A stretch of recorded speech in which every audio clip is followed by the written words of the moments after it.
सबसे बड़ा पेपर ब्राह्मणों का ब्राह्मणों के द्वारा होने वाला है, इसलिए लौकिक से निकलना तो आसान है, लेकिन अलौकिक से निकल जाओ तब पारलौकिक में पहुंचेंगे।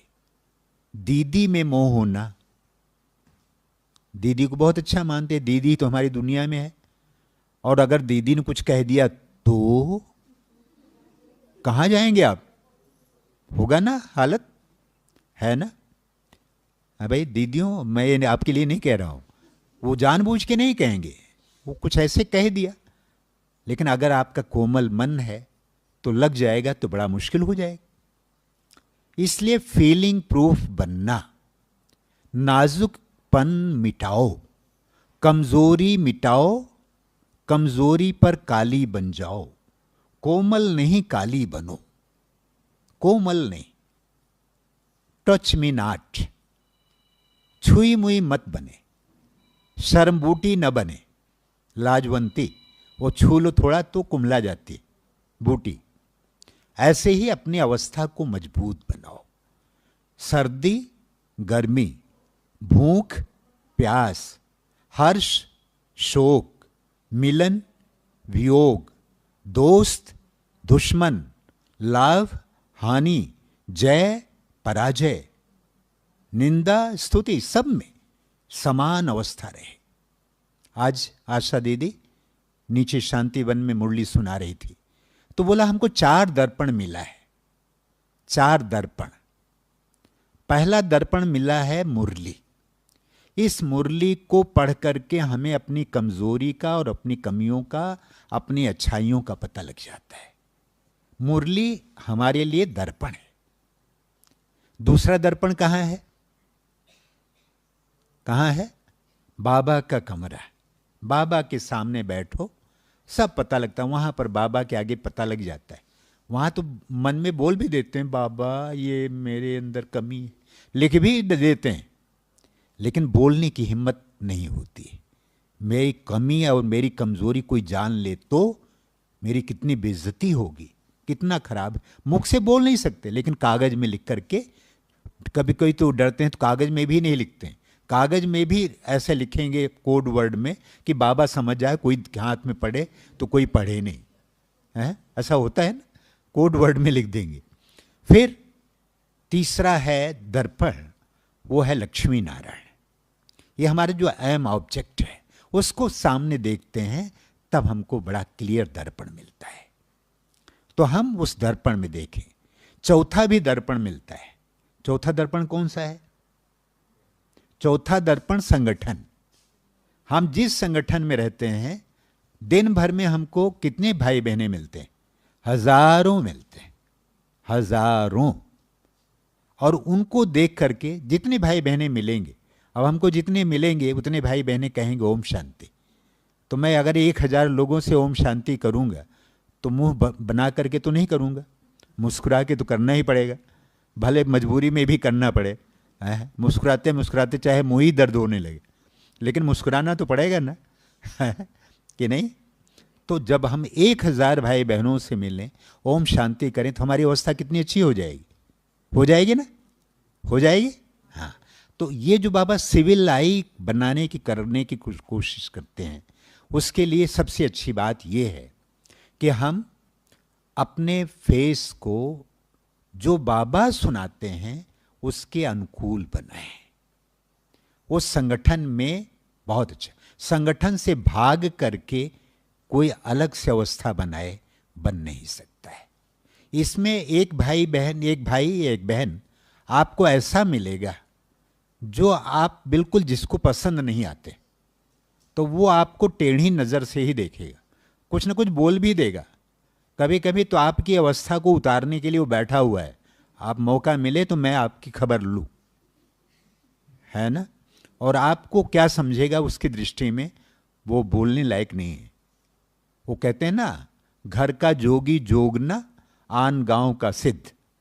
हम और दूसरे गांव के लिए, दूसरों के लिए तो हम देवता होते हैं, लेकिन जिनके साथ में रहते हैं वही हमको बोलते हैं कि आप क्या हैं। वो हमको अच्छी तरह जानते हैं, क्योंकि वो रात दिन हमको देखते रहते हैं, है ना? उनसे सर्टिफिकेट मिलना ये आसान काम नहीं, अगर हमारे साथ में रहने वाले हमको सर्टिफिकेट दें कि ये हमारी बहुत अच्छे है, तब समझो आप रियल में। तो संगठन एक हमको बहुत बड़ा क्या मिलता है? दर्पण मिलता है। अपनी अवस्था को साक्षी बनाना है, साक्षी भाव। ये हमारे अंतर, मन की अंतर की अवस्था है। साक्षी दृष्टा स्थिति ऐसी है जो आपको अलग अलग स्थितियों में उपराम रह सकता है। उदाहरण के लिए, जैसे किसी ने आपको कुछ कह दिया, हम आपको ये समझ के करें कि बाबा हमको कितना कहता है। जब हम बाबा का कहना नहीं मानते हैं, बाबा तो बिगड़ता नहीं। ऐसे ही अगर हमको किसी ने कुछ कह दिया तो जरूर देखने में आया होगा, तो उसने कह दिया है तो कह दिया। अगर सही है तो सही कहा उसने, और हमको बताया कि भाई तुम्हारे अंदर ये चीज है। हाँ, जैसे कहते हैं ना, निंदक नीरे राखिए आंगन कुटी छवाए, और बिन साबुन बिन पानी के निर्मल करत सुभाए, है ना। तो हमारा निर्मल स्वभाव बना देता है। तो ऐसे ही जो हमारे साथ में हमारी निंदा कर देते हैं या कुछ करते हैं, तो उनके प्रति हमारी दृष्टि वक्र नहीं होनी चाहिए, कुटिल नहीं होनी चाहिए, बल्कि उनको, हमारा निंदक को अपना टीचर समझना चाहिए। उसने मुझे कहा है तो ज़रूर उसने कमी देखी है, मुझे अपने को ठीक करना है। ऐसे ही कहते हैं, एक बार सोने में और लोहे में आपस में डिस्कस होने लगा। तो सोना कहता है, भाई लोहा, पिटाई तेरी भी होती है, पिटाई मेरी भी होती है, लेकिन तू इतना क्यों चिल्लाता है? मैं तो नहीं चिल्लाता हूं। तो लोहा क्या कहता है, भाई देख, तुझे जो पीटने वाले होते हैं, सोना, जो तुझे पीटने वाले होते हैं वो कोई दूसरे होते हैं, माने स्टील की हथौड़ी से, और वो भी बड़े प्यार से पीटते हैं, तो तुझे तो कुछ नहीं फर्क पड़ता है।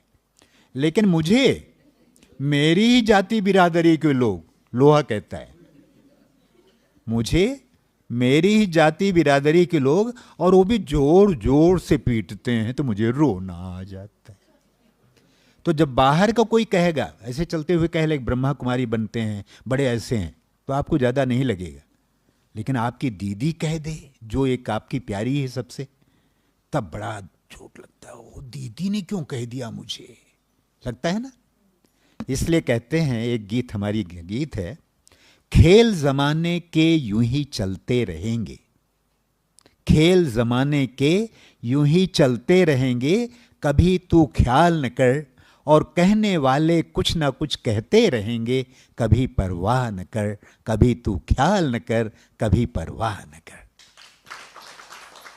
नेक राह पर चलते जो, नेक राह पर चलते जो, उन्हें कष्ट उठाने पड़ते, पर सेवा करने वाले इतिहास नया नित रचते। फूल और कांटे यूं ही मिलते रहेंगे, कभी तू आह न कर, और कहने वाले कुछ ना कुछ कहते रहेंगे, कभी परवाह न कर, कभी तू आह न कर, कभी परवाह न कर।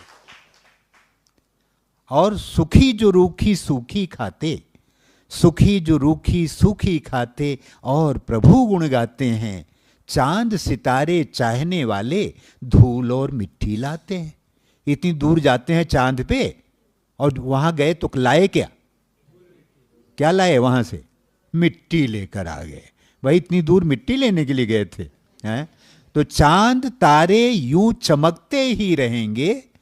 कोई कहे तू मेरी बन जा, मैं तेरे लिए तारे लाऊंगा, तो कहते तू अपना मुंह तो देख ले, हैं?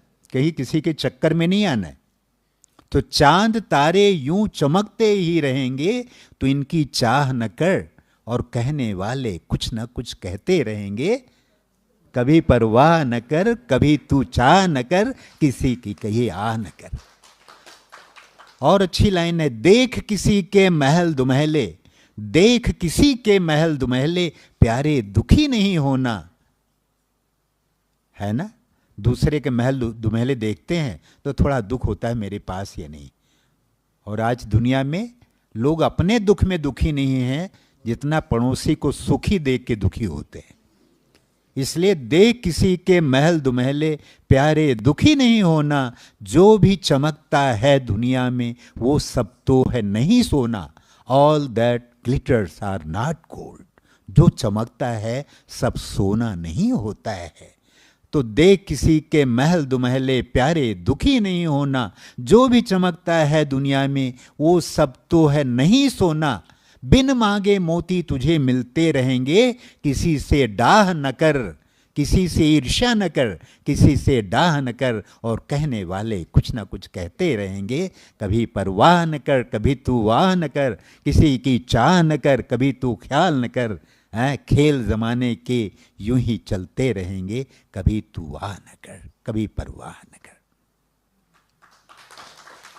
पहला खजाना है विचार संपत्ति, जो सबसे मूल्यवान खजाना है। संसार में जितनी भी चीज़ें, साधन, वैभव, पदार्थ है, वे सबसे पहले हमारे मन में उत्पन्न होते हैं। मन में विचार आता है, फिर वह चीज़ के रूप में आकार लेता है। तो इस अनमोल विचार संपत्ति को व्यर्थ नहीं करना है। जितनी मन में शांति, शुद्धि और एकाग्रता रहती है, उतनी रचनात्मक और सकारात्मक योजनाएं और कल्पनाएं उत्पन्न होती है। हमें मन की अनमोल विचार शक्ति को व्यर्थ और नकारात्मक चिंतन में लगाकर गंवाना नहीं है। जैसे कि बीती बातों को सोचते रहना, अनावश्यक बातों में माथा मारना और आदि आदि ऐसी बहुत सारी बातों में हमारी इन सब शक्तियाँ व्यर्थ होती है। इसलिए हमें हमारी विचार की शक्ति, जो बहुत ही मूल्यवान खजाना है, उसको व्यर्थ नहीं गंवाना है। पानी की एक एक बूंद जब भाप बनती जाती है तो वो विशाल बादल का रूप ले लेती है। ठीक वैसा ही परिणाम हमारे विचारों के द्वारा भी होता है। विचार अर्थात विचारों की ऊर्जा भी वाइब्रेशन के रूप में इकट्ठी यानी कि जमा होती रहती है। यदि विचार सकारात्मक होंगे तो संकल्पों की ऊर्जा इकट्ठी होने के परिणाम भी सकारात्मक होगी। यदि विचार व्यर्थ या नकारात्मक होंगे तो संकल्पों के ऊर्जा जो इकट्ठी होगी उसके परिणाम भी नकारात्मक होंगे। इसलिए हमें हमेशा सकारात्मक और पॉजिटिव रहना चाहिए।